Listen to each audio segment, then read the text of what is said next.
Toss your badge on the desk and clear out, Julian. Pierce Thorne sneered, sliding a thin manila envelope across the boardroom table. Beside him, CFO Oliver Crane tapped his gold pen against a fabricated performance audit. They thought they had timed it perfectly, firing me on Friday at 4:30 p.m., exactly 39 and a half hours before my 5% corporate equity was scheduled to vest at the opening of our 160th restaurant. They believed they were saving $3.5 million while stealing 2 decades of my work. I didn't raise my voice. I just stared at the termination letter, knowing they had just triggered a silent, legal self-destruct sequence for their entire franchise empire. To understand how we arrived at this boardroom execution, you have to go back 20 years to the summer of 2006. I was a 28-year-old food scientist with a degree in agricultural chemistry and a passion for restaurant operations. Walter Thorne, Pierce's father, was a veteran cook who ran a single, struggling diner on the south side of Chicago called Crestview Grill. Walter had the charisma and the culinary vision, but he lacked the systems. He could cook a spectacular ribeye burger, but he couldn't replicate the taste across 3 kitchen stations, let alone across state lines. I changed all of that. For 6 months in my small apartment kitchen, using a digital bench scale and gas chromatography reports from my university lab, I perfected what we called Spice Blend Number 9. It wasn't just a seasoning. It was a complex chemical buffer that interacted with the fat molecules in the beef, locking in moisture during high-temperature searing while preventing the patty from shrinking. To go with it, I formulated the signature glaze, a shelf-stable emulsion that utilized a specific cold water-soluble starch. Walter knew the value of what I had created. He didn't want me to just be an employee. He wanted me as a partner. But back in 2006, Crestview Grill didn't have the cash to buy my recipes outright. So we drafted a compromise. I established a personal holding company called Vance Flavor Systems, LLC. Through this entity, I held the intellectual property rights, trademarks, and patents for Spice Blend Number 9 and the signature emulsion glaze. Vance Flavor Systems then signed an exclusive master supply agreement with Crestview Grill. The terms of the 2006 agreement were simple. I would serve as the franchise director, oversees quality control, kitchen layout designs, and supplier sourcing. In exchange, Crestview Grill received a license to use my proprietary formulas in their restaurants. However, Section 14D of the Master Ingredients Agreement contained a critical protective clause that my lawyer, Nora Kingsley, insisted on. The license was granted on the condition of my active employment. If my employment as franchise director was terminated by the company for any reason other than voluntary resignation, the license to manufacture, distribute, and utilize Spice Blend Number 9 would terminate automatically in 30 days. In addition, Vance Flavor Systems would have the right to immediately cease all shipments of the spice premix to the central manufacturing facilities. For nearly 2 decades, that contract sat in a digital archive, gathering virtual dust. Walter and I built an empire. We moved from Chicago to Indianapolis, then expanded throughout the Midwest. I spent my 30s and early 40s living out of suitcases, auditing franchise kitchens, negotiating bulk potato contracts, and training local owner-operators. By the end of 2021, Crestview Grill had grown to 150 locations, generating a massive franchise network revenue of nearly $180 million. The brand was known for one thing: consistency. A customer ordering a double-sear burger in Columbus, Ohio, got the exact same rich, caramelized glaze and savory depth as a diner in Milwaukee, Wisconsin. Then came 2022, and Walter passed away from a sudden heart attack. Control of Crestview Grill Corp passed to his only son, Pierce Thorne. Pierce was 32, possessed an MBA from a top-tier business school, and had spent his entire life enjoying the fruits of his father's labor without ever sweating in a kitchen. Pierce looked at the restaurant business not as a community of operators and loyal guests, but as a spreadsheet waiting to be squeezed. Within 3 months of taking the CEO chair, he hired Oliver Crane, a ruthless corporate liquidator, as our chief financial officer. Oliver immediately identified the franchise division as the company's crown jewel. By 2026, we had reached 159 franchise locations. The corporate entity collected a 5% royalty fee on all franchise sales. With the network grossing nearly $192 million annually, the parent company's franchise royalty fee revenue stood at a healthy $9.6 million in annual recurring revenue. Under Section 9C of my employment contract, which Walter had amended during our 10th anniversary, I was entitled to a 5% equity option in the parent company, vesting immediately upon the official opening of the 160th franchise location. Based on our current valuation and interest from a private equity firm called Summit Equity Partners, who was offering to acquire the chain for $70 million, that 5% equity was worth exactly $3.5 million. For Pierce and Oliver, $3.5 million was a line item they refused to pay. They didn't see a partner who had spent 20 years building the infrastructure. They saw an aging executive whose compensation package was too expensive. Over the last 6 months, I noticed the shifts. Access to the weekly financial performance dashboards was revoked. Meeting invites to the executive committee began to disappear from my calendar. The regional supply chain managers I had hired were instructed to report directly to Oliver Crane instead of me. I knew what they were planning. They wanted me gone before store number 160, located in the high-profile Seaport district of Boston, opened its doors on Monday morning at 9 a.m. If they could terminate my contract before that ribbon-cutting ceremony, they believed the 5% equity option would expire unvested, saving them millions and clearing the path for their $70 million buyout. But they had never read the fine print of the 2006 Master Ingredients Agreement. They only looked at my employment contract, assuming my severance and equity clauses were the only liabilities.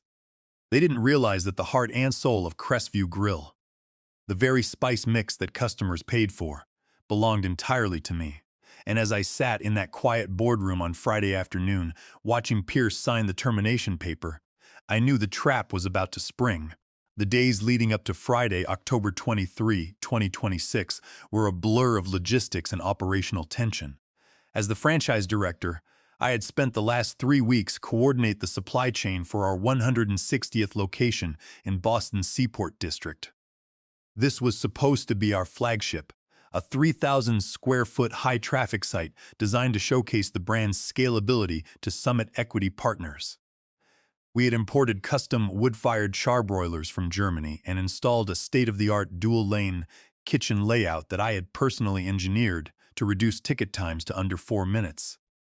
On Wednesday, I was on-site in Boston, calibrating the walk-in freezers and ensuring that the first shipment of our custom-formulated burger buns and proprietary Spice Blend No. 9 had arrived safely at the regional distribution depot in Worcester. The local franchisee, a hard-working operator named Neil Abernathy, had invested his entire life savings of $650,000 into this location.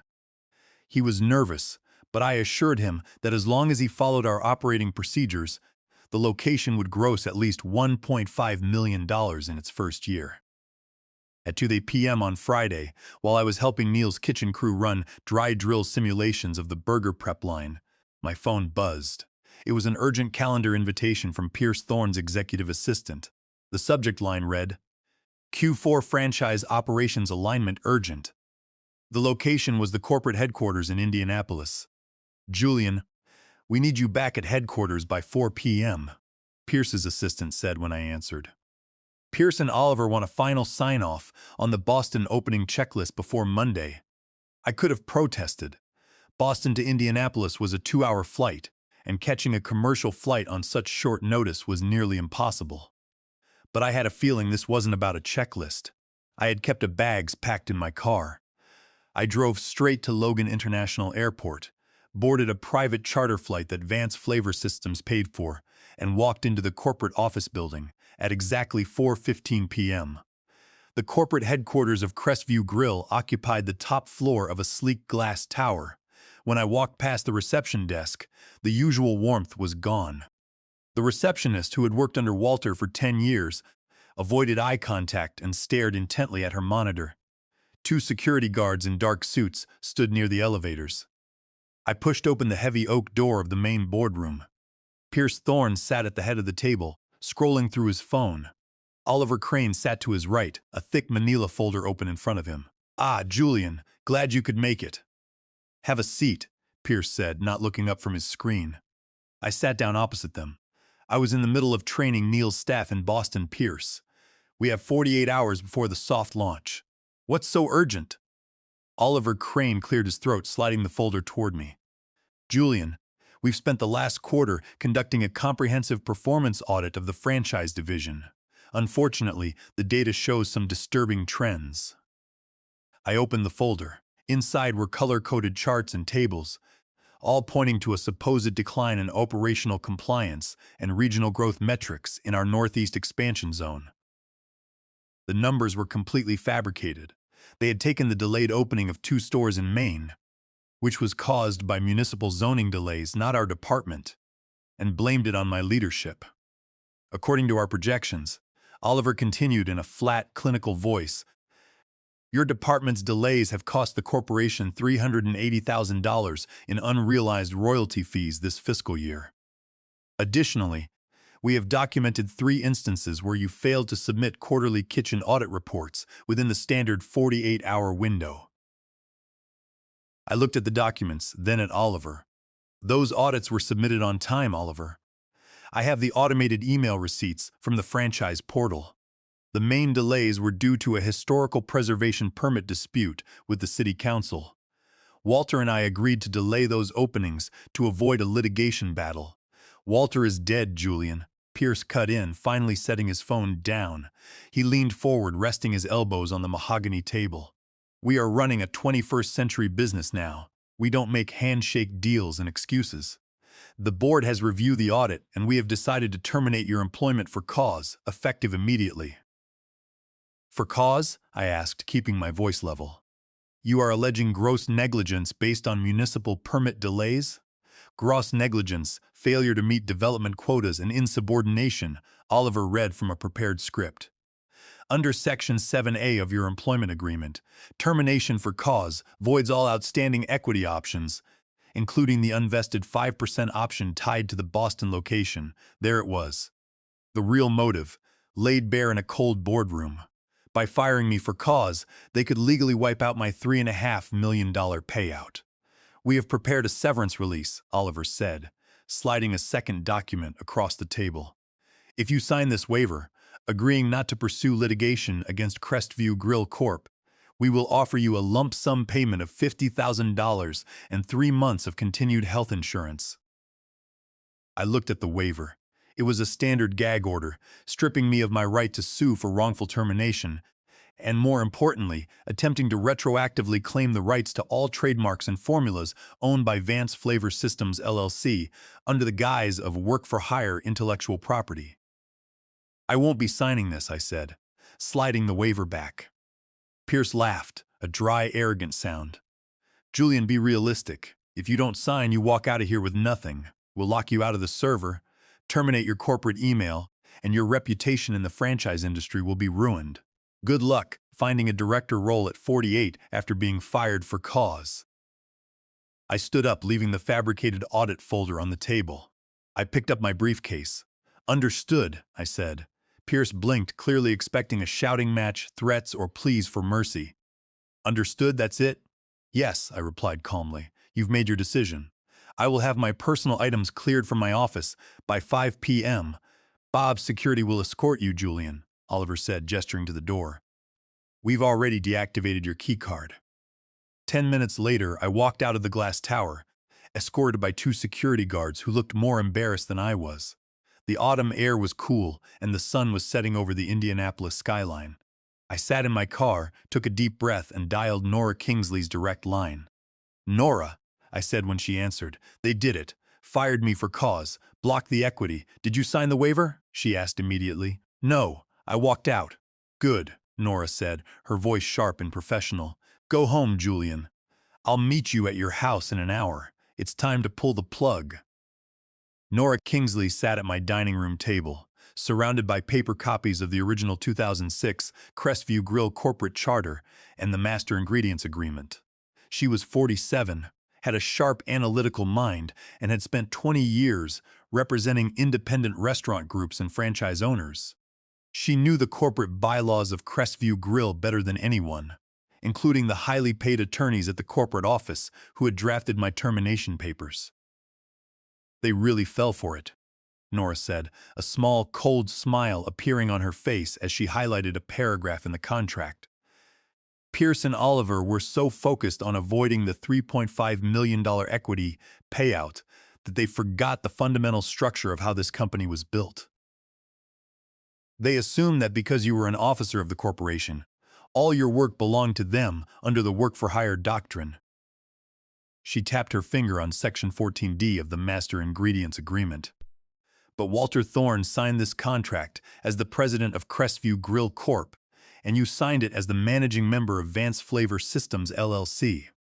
This is a business-to-business licensing agreement, not an employment clause, and Section 14D is absolute. The moment they terminated your employment as franchise director, they triggered a 30-day countdown. On November 22nd, the license to manufacture, package, distribute, or sell any product containing Spice Blend No. 9 or the signature emulsion glaze terminates automatically. If they use it after that date, it is a willful trademark and patent infringement under federal law. What about the current inventory? I asked. They have whatever is currently in their regional distribution centers in Ohio, Texas, and Massachusetts, Nora replied. According to your inventory tracking, that's about a 3-week supply. By the 3rd week of November, those warehouses will be completely empty. And under Section 7F of the standard Crestview franchise agreement, the corporate office is contractually obligated to supply all franchise locations with proprietary ingredients. If they fail to deliver the proprietary mixes for more than 7 consecutive days, it is considered a material breach of the franchise contract, and corporate must pay a penalty of $5,000 per day to each affected store until the supply is restored. I nodded. The math was devastating. $5,000 a day per store. Across 160 locations, that amounted to $800,000 a day in penalties. If the supply halt lasted just 10 days, the liability would be $8 million. In 30 days, it would wipe out the entire annual recurring revenue of the corporate entity and completely destroy their $70 million buyout deal with Summit Equity Partners. Let's get the notices out, I said. On Monday morning, while Pierce Thorne was in Boston celebrating the grand opening of store number 160, cutting a blue ribbon in front of local reporters, Nora sent a certified legal notice to Crestview Grill's corporate board, Pierce Thorne, and CFO Oliver Crane. The letter was formal, cold, and legally airtight. It notified the board that due to the termination of Julian Vance's employment without cause on October 23, 2026, the license granted under the 2006 Master Ingredients Agreement would terminate on November 22, 2026. The letter explicitly stated that Vance Flavor Systems LLC would cease all manufacturing and shipping of Spice Blend No. 9 and the signature glaze mix to Crestview's 3 regional warehouses on that date. Next, I made a call to a small private blending facility in Columbus, Ohio. The facility was owned by a family-run company called Buckeye Food Processing. They had been my trusted co-packer for 15 years. Under our contract, Buckeye Food Processing was legally bound to manufacture Spice Blend No. 9 exclusively for Vance Flavor Systems LLC. The recipe was kept in an offline vault, and the production runs were only scheduled upon my direct signature. Julian, the facility manager, a man named Gary, said when he answered, "I saw the news about the Boston opening. Congratulations on number 160. I assume we have a large production run coming up for Q4? Actually, Gary, we are pausing all production," I said. "I need you to complete the current run that is already scheduled for this week, ship those final pallets to Crestview's warehouses, and then lock down the formula. Do not accept any orders, purchase orders, or manufacturing requests from Crestview Grill Corp. Or anyone representing Pierce Thorne. The exclusive licensing agreement is terminating." Gary was quiet for a moment. "Are you sure, Julian? That's a massive contract." "I am sure, Gary. We are exercising our contract rights. I will cover the storage fees for the raw ingredients currently in your warehouse, and your monthly retainer will be paid in full by Vance Flavor Systems." "Understood, Julian. We will lock the formula and halt all orders as of November 22nd. With the supply chain shut down, I turned my attention to the franchisees. I had spent 20 years building relationships with these people. I had helped them secure bank loans, walked their kitchen floors, and celebrated their successes. They didn't trust Pierce Thorne, who they saw as an arrogant suit, but they trusted me. I reached out to Neil Abernathy, who was still celebrating the successful opening week of his Boston Seaport location, and 5 other regional representatives who formed the Franchise Advisory Council. Together, these 6 operators owned or represented 72% of all Crestview Grill locations in North America.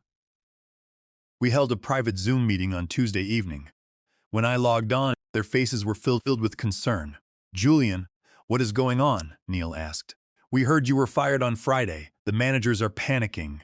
We don't even know who to call at corporate for supply chain approvals anymore." "It's true, Neil," I said. "Pierce and Oliver Crane terminated my contract last Friday to avoid paying my equity option before your store opened. They are trying to claim my 20 years of work was negligent." A chorus of angry protests erupted from the speakers. "That's garbage," one owner from Ohio shouted. "You were the only one who answered our calls at midnight when the freezer compressors failed. Pierce doesn't even know how to turn on a grill." "I appreciate the support," I said, raising my hand to quiet them. "But I need to warn you about what is coming. On November 22nd, Vance Flavor Systems will stop supplying Spice Blend No. 9 and our signature glaze. The corporate office has a 3-week reserve. After that, they will run out. Pierce will likely try to manufacture a cheap knockoff spice mix or force you to buy standard commercial seasoning to keep the doors open." The screen went silent. "They can't do that," Neil said slowly. "Our franchise agreements state that we must use the official proprietary blend. If we change the recipe, our customers will notice immediately. The consistency of the burger is the only reason we can compete with the national chains." "Exactly," I said. "And that is why you need to look at Section 7F of your franchise agreements.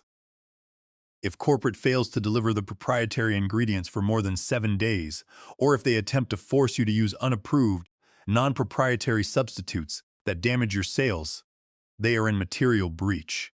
You have the right to demand the $5,000 daily penalty, and if they don't cure the breach, you have the grounds to terminate your franchise agreements entirely, walk away with your buildings, and rebrand without paying them another dime in royalties."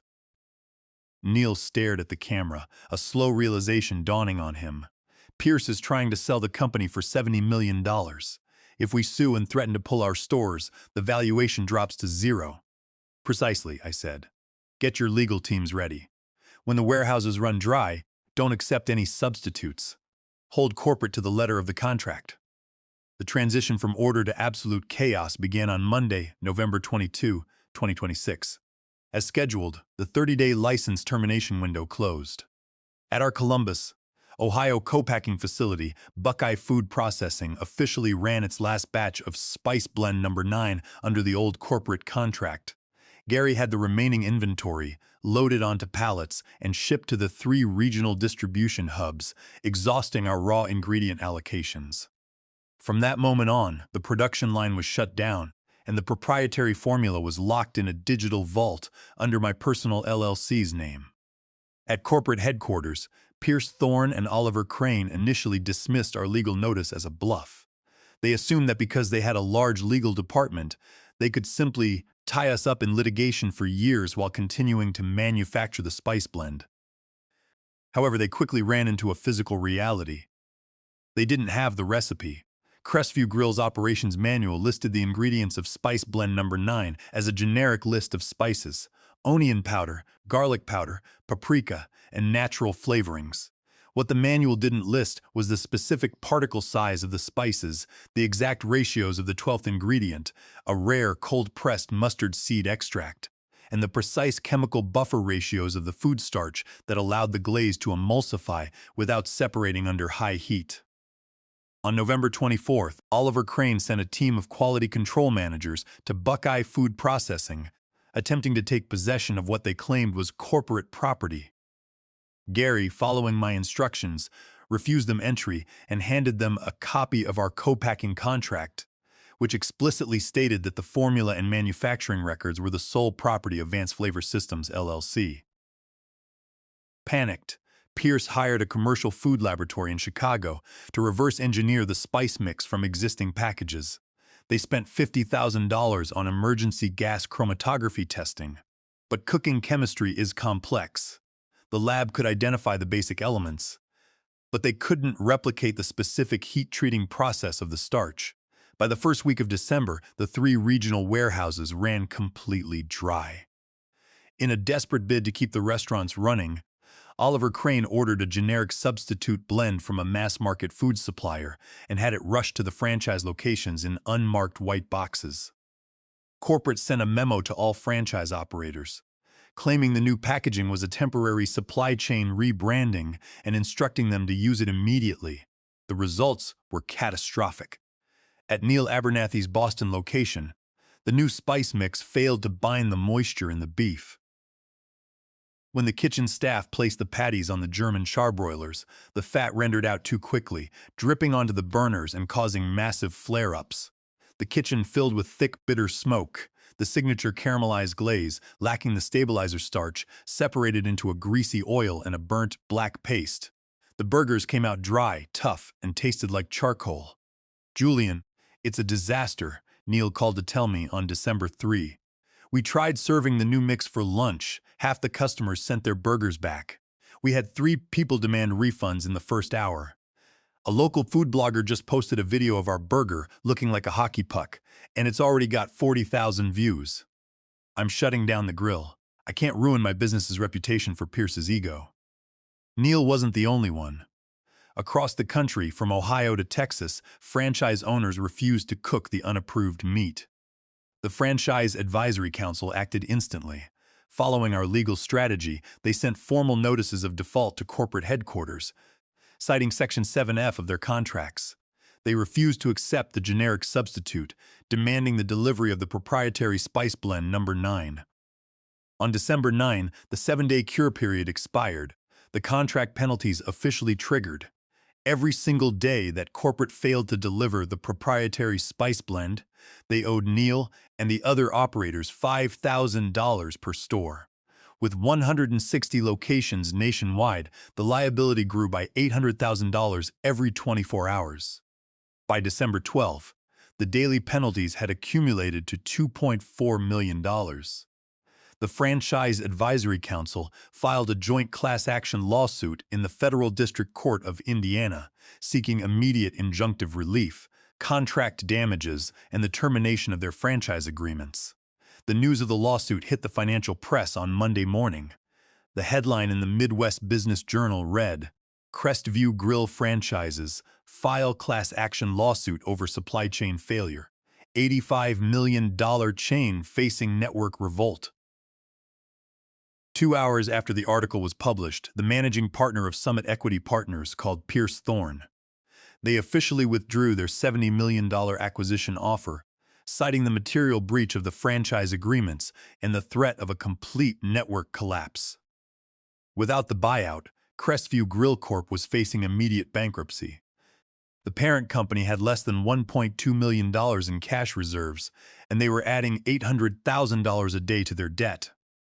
My phone began to ring. First, it was Oliver Crane. I let it go to voicemail.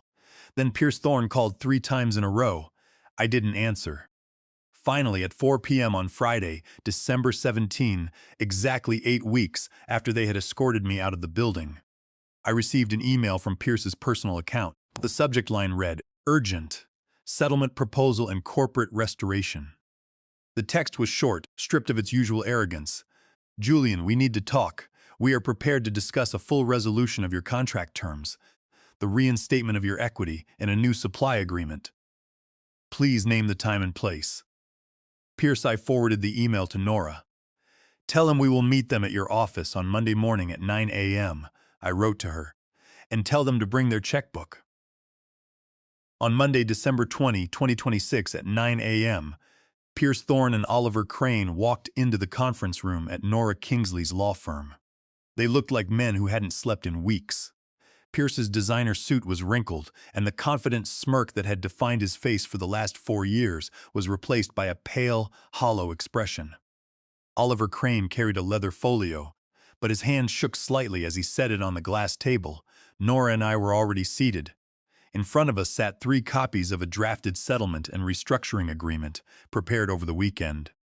"Julian," Pierce began, his voice raspy, "we need to fix this. The franchisees are refusing to open. The Boston location is shut down, and Summit Equity Partners is threatening to sue us for misrepresenting our supply chain stability during the buyout negotiations. Let's put the past behind us. We are prepared to reinstate your 5% equity option and pay you a consulting fee of $100,000 to return as franchise director." I looked at Nora, who slid a red folder across the table to Oliver Crane. "That offer is weeks too late, Pierce," Nora said, her tone clinical and cold. "Let's look at the financial reality. As of today, Crestview Grill Corp has been in material breach of the franchise agreements for 11 days. Under Section 7F, you owe the franchise network $8.8 million in accumulated daily penalties. The class action lawsuit is filed, and 72% of your operators are prepared to terminate their agreements by Friday. Additionally, your attempt to distribute a generic substitute under the trademarked name of Spice Blend No. 9 constitutes willful trademark dilution and trade secret theft. We have already drafted a separate federal intellectual property lawsuit against both the corporation and you two personally." Oliver Crane opened the folder, his eyes scanning the calculations. He looked up at Pierce, his face going even paler. "Pierce, if this goes to court, the corporate entity is insolvent. The court will appoint a receiver within 30 days. "What do you want, Julian?" Pierce snapped, looking at me with a mixture of anger and desperation. "You want to destroy the company my father built?" "Your father built this company with me, Pierce," I said, looking him dead in the eye. "You and Oliver are the ones who destroyed it in 4 years of greed. I am the only one who can save it, but it is going to cost you everything." Nora opened the settlement agreement. "Here are the terms, Pierce. They are non-negotiable. If you do not sign by 5 p.m. today, we will proceed with the class action lawsuit and file the IP infringement case tomorrow morning." First, Crestview Grill Corp would execute an immediate cash buyout of my 5% equity option. Instead of waiting for a buyout from Summit Equity, the parent company would pay me $3.5 million immediately, funded by a secondary mortgage on the corporate-owned real estate holdings. Second, CFO Oliver Crane would be terminated for cause, effective immediately, with 0 severance. Third, Pierce Thorne would resign as CEO and surrender his voting shares to an independent voting trust. The Franchise Advisory Council would appoint Neil Abernathy as the new Chief Operating Officer and interim CEO to oversee the restoration of the brand. Pierce would retain his minority non-voting shares but would have no role in corporate governance or operations. Fourth, Crestview Grill Corp would sign a new 10-year master ingredients supply agreement with Vance Flavor Systems LLC. The price of Spice Blend No. 9 would increase by 15% to cover our increased raw material costs and insurance. Additionally, the corporate entity would pay a $1.5 million settlement penalty directly to Vance Flavor Systems to resolve the breach of the licensing agreement. Fifth, corporate would issue a full waiver of the franchise royalty fees for all affected locations for the next 3 months to compensate them for their lost sales and restore goodwill. Pierce stared at the document, his jaw clenched. "This is extortion. You are stripping me of my father's company. I won't sign it." "If you don't sign, Pierce," Nora said calmly, "Crestview Grill Corp will file for Chapter 11 bankruptcy by Friday. Your shares will be valued at 0. Summit Equity will sue you for fraud, and the Franchise Advisory Council will sue you personally for breach of fiduciary duty. You will walk away from this not just broke, but facing years of personal litigation. If you sign, you keep your minority dividends, the brand survives, and you avoid court." The room was silent for a long, agonizing minute. The only sound was the hum of the office ventilation. Oliver Crane looked at Pierce, then slowly closed his folio. "Pierce," Oliver whispered, his voice trembling, "sign it. It's the only way out." Pierce's shoulders slumped. He picked up the heavy silver pen on the table. With a shaking hand, he signed his name on the signature block of the 3 copies of the settlement agreement. Oliver Crane signed as the corporate witness. 20 minutes later, they left the office. Oliver was escorted to his car by his assistant, while Pierce walked out alone, his head down. The recovery was swift.